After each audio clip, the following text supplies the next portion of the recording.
Oke, Mas Okan mungkin bisa diupdate untuk hari ini sendiri kedatangan ke Barreskrim Polri seperti apa? Abang, silakan bang. Jadi kita kesini terkait dengan ada panggilan buat pemeriksaan tambahan karena perkara sudah naik di sini. Sudah masalah ngantar. Kita ada bikin LP ya terkait dugaan tindak pidana pemalsuan yang dilakukan oleh beberapa oknum di Kota Semarang yang notabene adalah tanah ini. Perkara itu sekarang setelah dilakukan penyelidikan dan diperiksa lebih dari 7 orang saksi telah masuk ke tahap penyelidikan. Jadi inilah kita lihat. Pak, untuk luas tanahnya dan kapan sih dilaporkannya? Luas tanahnya sekitar 1.100 meter persegi di jantung Kota Semarang, di Jalan Binjang nomor 1. Ini dugaannya ada bagian tanah atau sebenarnya apa? Pasti banyak sekali kejanggalan di dalam perkara ini sejak awal, baik dalam tanah sampai hari ini masih dikuasai oleh pihak ini, tapi sertifikatnya sudah beralih ke nama orang. Jadi awalnya dilakukan pemalsuan oleh oknum lurah, oleh oknum-oknum desa yang ada di situ, dengan beberapa pengusaha yang notabene-nya ya tidak sehat lah latar belakangnya. Itu mereka menerbitkan SHGB. Lalu dilaporlah oleh almarhum suami ibu, mereka ini kan kepolisian dan mereka diproses. Maka SHGB ini adalah produk dasar hukum. Singkat aja kita berpikir ya. SHGB ini telah dilaporkan ke BPN setempat, tapi tidak dicabut, tidak dibatalkan, dibiarkan mengambang selama puluhan tahun. Masuk pada tahun 2010 ke atas, SHGB ini sudah berakhir, mati. Dengan kerjasama dengan lurah setempat, yang awalnya menolak memberikan rekomendasi, lurah yang sama bisa memberikan rekomendasi kepada pengusaha ini bahwasannya tanah ini tidak dalam sengketa dan bisa diproses lanjut. Inilah cikal bakal. Terbitlah sertifikat hak milik dengan dasar SHGB yang sudah tidak benar, yang sudah mati, bisa terbit lagi SHGB. Nah, terkait ini saya sudah ketemu dengan Kakanwil BPN Jawa Tengah 2 kali, kebetulan 2 orang. Pertama saya ketemu lalu dimutasi, saya ketemu lagi, beliau pun dimutasi. Saya rasa tidak ada titik temu. Dan yang paling parahnya, saya laporkan perilaku seorang lurah ini ke bidang inspektorat Kota Madya Semarang yang udah mungkin 1 tahun lebih sampai hari ini tidak ada respon apapun. Nah, pertanyaannya, untuk apa ada inspektorat kalau tidak ada yang diperiksa pada saat melakukan kesalahan? Ya dong, kan buang-buang anggaran aja. Nanti kerugiannya berapa bang kira-kira? 30 miliar, kurang lebih 30 miliar. Karena tanahnya di jantung kota 1.100 meter persegi, ya kurang lebih 30 miliar. Dan ibu sudah berperkara sejak tahun 1984. Selama 41 tahun ibu dan suaminya memperjuangkan tanah ini. Ujungnya suami ibu telah berpulang, ibu masih melanjutkan perjuangan. Bayangin, ini negara merdeka loh, 41 tahun satu keluarga memperjuangkan hak tanah mereka, toh ujungnya terbit juga sertifikat yang bukan haknya pemilik sertifikat.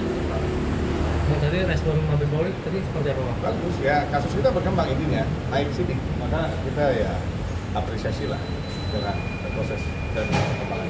Yang disangkakan mungkin ada berapa orang, Bang? Untuk sekarang mungkin ada 4-5 orang. 4-5 orang. Dan posisi masing-masing dari mereka sendiri seperti apa artinya kedudukannya? Ini keluarga mereka ini, Keluarga. abang, adik, kakak, ya. Mereka ini ya satu family lah. Jadi abangnya ada saudara ceweknya, nanti ada lurahnya, nanti ada oknum BPN-nya. Karena ada kejanggalan di dalam penerbitan SHM berdasarkan pengukuran, penandatanganan, banyak deh. Bang Okan, Ya. lihat tanah nenek ini seperti apa? Apalagi udah puluhan tahun gitu ya.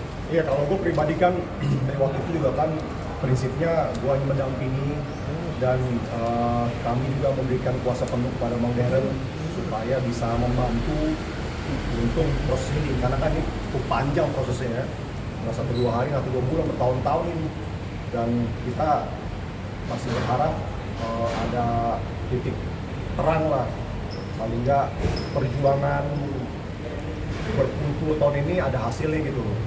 Makanya ya kita berharap sekali Bang Deren juga, kita juga tahu Bang Deren kalau sudah maju nggak ada gigi mundur. Jadi mudah-mudahan ada titik terang dan membuka ini semua terang benderang. Jadi ini kesehatan jadi kepikiran juga nggak sih maksudnya? Kesehatan Pasti kepikiran lah ya, mungkin orang tua mungkin cara memberitahu orang pikir beda ya. Kalau kita kan dengan muka cemberut apa, mungkin dengan muka biasa-biasa aja, cuman kan batinnya juga sakit kan. Jadi bukan di pikiran aja, kesehatan juga pasti terpengaruh. Iyalah, kita duit 1 juta aja dipangin orang stres ya, apalagi ini berpuluh-puluh tahun kan. Jadi pasti kita kebayangin betapa beratnya lah beban pikirannya yang harus kita bantu supaya ya minimal perjuangan suaminya bisa ada buah. kasih support ke nenek agar kuat seperti apa Bang Okan? Ya, kita telepon, kita ketemu seperti ini, kita tetap dampingi terus ya, memberi support, memberi tahu kalau beliau tidak sendiri. Keluarga tetap ada di sampingnya, terus membantu, memberi support, dan mudah-mudahan supaya kita bisa berbuat baik. Bang Deren mungkin ini untuk tanah senjatanya mungkin sudah berupa bangunan atau seperti apa sih? Jadi tanah ini dindingnya yang bangun suami ibu almarhum. Tanah itu sampai sekarang tidak dibangun, tapi mereka pasang spanduk dengan udah terbitnya sertifikat hak milik mereka. Mereka pasang spanduk sertifikat nomor sekian dijual, nomor teleponnya. Jadi semakin melengkapi. Tidak ada kejahatan yang sempurna kan. Apa yang mungkin berpuluh-puluh tahun ini yang bikin mandek, artinya masih terus bergulir? Ibu dan Mas Okan tidak percaya saya. Berarti baru nih ya sama Baru lah, kita udah puasakan baru 1 tahun baru. Umur gua 40 bro, ini perkara 41 tahun, gimana? Gua belum lahir, ibu sudah perang. Oke. Mungkin harapannya gimana Bang Okan nih untuk kasusnya ini? Ya, harapan dari dulu sama, semoga cepat berakhir baik dan beliau bisa menjalani hidupnya dengan tenang, dengan tahu kalau ternyata ya apa ya, hukum tetap ada di Indonesia ini dan mendapatkan haknya yang harus. Ya bayangin, ibu yang punya monakan begini aja masih diginiin. Bagaimana ibu-ibu yang tidak punya siapa-siapa? Ya, berapa banyak ibu-ibu yang kehilangan haknya hanya karena tidak punya backup dan tidak punya siapa-siapa. Ini moral of the story. Karena kita ada kekuatan, kita bisa berperang. Berapa banyak ibu-ibu yang ini tanpa kekuatan harus kehilangan. Nanti kita doain yang penting sehat selalu. Ya. Oke. Ya, oke. Oke. Yuk. Terima kasih. Ya.